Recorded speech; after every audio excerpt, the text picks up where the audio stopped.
Welcome to TL Toneworks. My name is Jonathan, and today's video has been a long time in the making. And what I'm doing is I'm going to be stacking up my 2017 Vox AC15 against a 1966 Vox AC50 MKiii. The premise for this is long in the making, so I'm not comparing apples to apples here. I'm well aware. What I'm trying to do is determine whether the Vox, a modern Vox AC15 or any other Vox from the current lineup, really stacks up against a vintage Vox.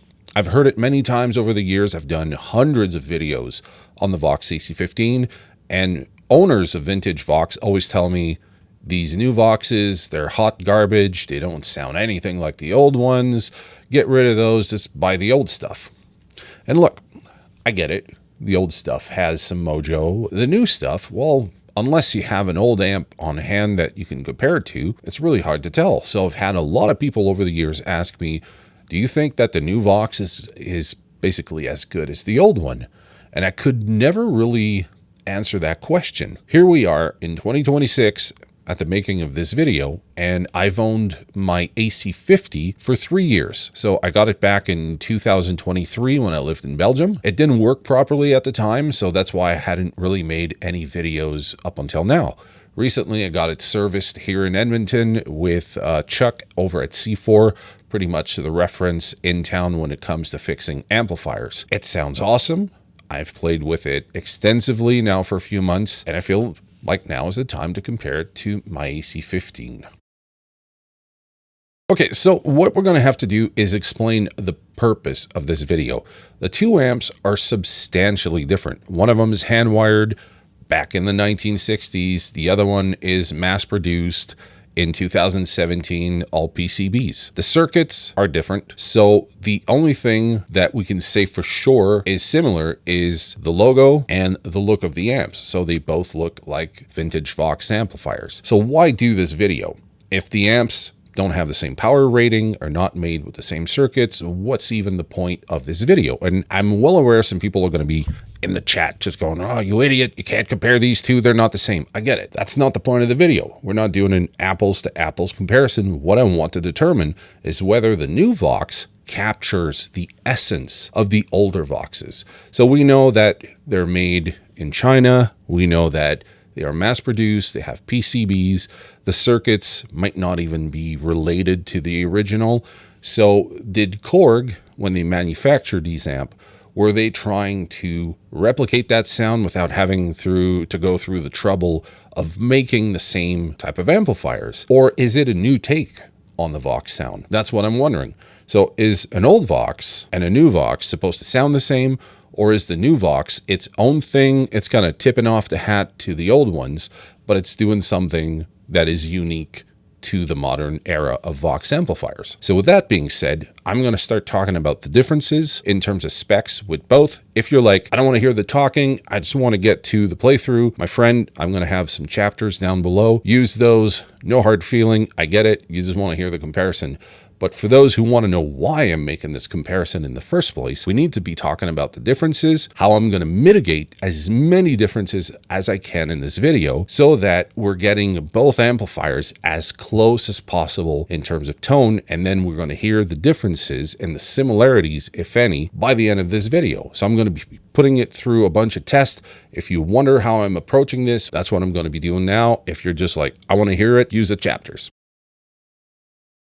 So here's how I'm going to be doing the test today. Originally, when I got the Vox AC50, the cab, the 2x12 cab, was empty. Well, it had speakers, but they were blown up and they weren't the original. So the original Goodmans had been taken out of there by the previous owner. He put it in something else. I couldn't get them, and I got the cab and trolley for free, so I'm not complaining. What I ended up doing is putting a greenback and a 75th anniversary in there, but those are not your typical Vox go-to speakers. It's either the Silver Bell or the AlNiCo Blue. I have an AlNiCo Blue, which is in the Vox AC15, but that's a WGS Black and Blue, which is their take on that speaker, but it's rated at 15 watts. That monster over there is 50 watts. I'm afraid I'm going to blow up that speaker. So it's the only analog thing I had which would have allowed me to do a fair comparison. The other option I have is to go down the digital route with a 2Notes Captor X and wall of sound with some third-party IRs. I can move the mic around, I can change the microphone position, I can change the room. It's the only way it can actually mitigate all the issues I would have with these speakers. That way I can use AlNiCo Blue and the Silver Bell with different microphones, and it's going to be consistent throughout. We're just going to be listening to the difference in circuit between the AC15 over here, which you can't see, and that AC50 over there. In the most ideal situation, I would have had that 2x12 cabinet with the original speakers. Even back in the 1960s, there was no consistency. Stuff changed all the time because of the power rating in there. Those AlNiCo Blue couldn't be used. That's why they move on to the Fane and the Goodmans. But even those weren't perfect, and they didn't have exactly the same sound as the AlNiCo Blue, which is probably why it explains the mid-axe horn in there to get some of that top end and brilliance back. So we're going to be using the 2Notes with some very cool sounding IRs. That way we can just compare the sound coming out of the circuit from the amplifier and not have to worry about microphone placement, me knocking it over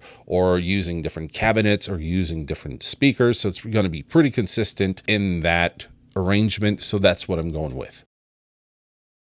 So let's start with the controls for the Vox AC15. This amp has two inputs. There's the normal and the top boost inputs. The construction is PCB, so unlike the AC50, it isn't hand wired. The controls on top are super simple. You have a master volume, a tone cut, the reverb knob, and two knobs to control the tremolo. The top boost channel has bass, treble, and the channel volume, and the normal channel only has one volume as it doesn't have an EQ section. The AC15 has a standby switch. It comes equipped with spring reverb and a tremolo circuit. It does not have an effects loop, and these 1x12 combos usually come equipped either with the blue or the greenback, with the AlNiCo Blue being a little more expensive than the greenback. There's a switch at the back to select between 16 and 8 ohms. These are 15-watt amps equipped with 3 preamp tubes, which are the 12AX7, and 2 power tubes, which are the EL84. The Vox AC15 is cathode bias, and it weighs 48.5 pounds. And at the back, there's the option for a foot switch, but it does not come with the amplifier. Now, the Vox AC50 has a high and low input for both the normal and the brilliant channel. These amps did not come with bells and whistles, so there's no reverb and no tremolo. It's hand wired, and both the channels have volume, treble, and bass. Now, although these amplifiers are rated at 50 watts RMS, some of them have been known to go up to 70 watts. In terms of preamp tube, this amplifier has 112AU7 and 312AX7 preamp tubes. It also has 2 EL34 power tubes. It is solid state rectified, non-master volume, obviously in a head format, and the cab that came with it originally was an oversized AC30 style cabinet equipped with two 12-inch speakers. These either came with Goodmans or Fane speakers. The cabs were mounted on a trolley, as you can see over here, and these cabs were equipped with a mid-axe horn. So one last bit before we get to the audio examples. What I'm going to be doing is comparing the clean tones and the overdriven tones for both amplifiers. So that means we're going to be using the normal inputs, the brilliant and the top boost from both amps for both clean and distortion. And by distortion, all I'm going to do is just crank up the amp for the AC50. That's just going to take the master volume, crank it all the way. And with the AC15, I'm just going to take the channel volume and crank it up all the way. Then we're going to be trying different speaker swaps in the virtual world. So we're going to try the Silver Bell and the AlNiCo Blue for both clean and distortion.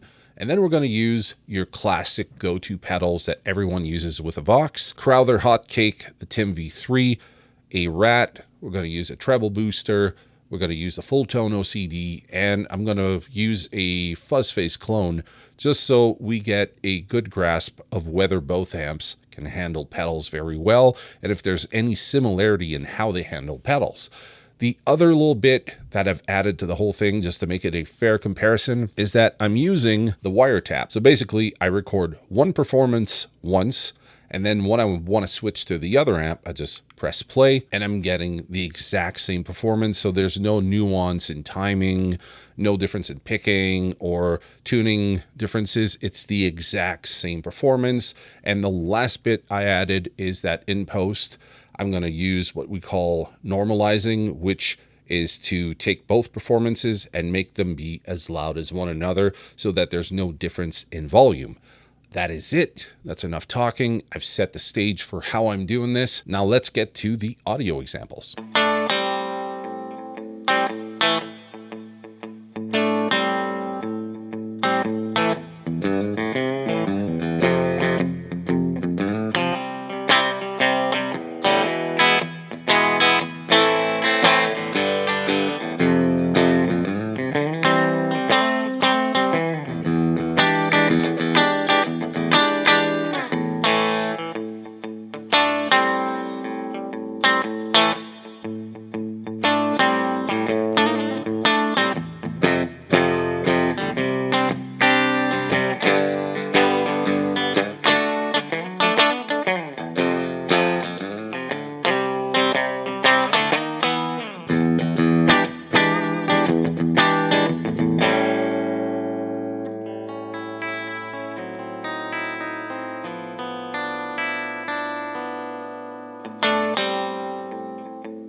So now that we've done all the tests, I'm going to give you my opinion, my observation on whether the new Vox sounds like an old Vox. I believe, and for whatever that's worth, that the new Vox are a reinterpretation of that classic sound. There are some nuances, however. Whenever you keep the gain low and you're going for the clean tone, the brilliant channel is a little closer to what you hear with the top boost channel. It's not exactly the same, but if you mitigate a lot of the differences in construction, like the 2x12, the older speakers and all that, if you're putting them through the same kind of cab with the same speaker, same microphone, they're pretty close. There's differences, but those differences aren't bad or good. They're just different. You know, they react a little differently. I think the modern Vox isn't supposed to be the vintage ones. I think it's a reinterpretation. Music changes. The need for musician changes too. Back in the old days, they needed a whole lot of headroom and they didn't want those amps to break up as much. While in the modern age, we like that distortion. So these modern Vox, they distort quite well, although it's a different type of breakup when you compare that to a vintage amplifier. I think there's room for both. In my case, when I got the AC50, I could have been like, okay, the AC15 is hot junk. I'm going to get rid of it, but I don't believe that. I love that amp. I've done hundreds of videos with it here on YouTube. I think it's a great workhorse. I'm talking about the AC15. It's a great workhorse. It records well. It's loud enough to play in a band mix. So I don't see the need to get rid of one and just keep the other. I think there's plenty of room here in my studio for both of them. There's just enough difference in tone between the both of them that I can justify keeping both. If they were exactly the same, maybe it would be hot-headed and I'd go, I'm just going to keep the vintage, you know, look at me, I got a vintage amp. But that's not how I see it. But that's just my opinion. That doesn't make me a pro. I don't know everything about Vox. I do love Vox amplifiers, but I'm not a connoisseur. Maybe some of you are. So I would love to hear your opinion. Did you think that the modern Vox kind of stacks up? Are there too many differences for them to be compared? Or is the new Vox its own thing? It's not meant to sound like the old one, and we shouldn't probably compare the both of them. So I'm interested in hearing your opinion, and in the meantime, I'm going to have another video appearing right here on screen. You can click on that one, and I'm going to see you in the next one. Cheers.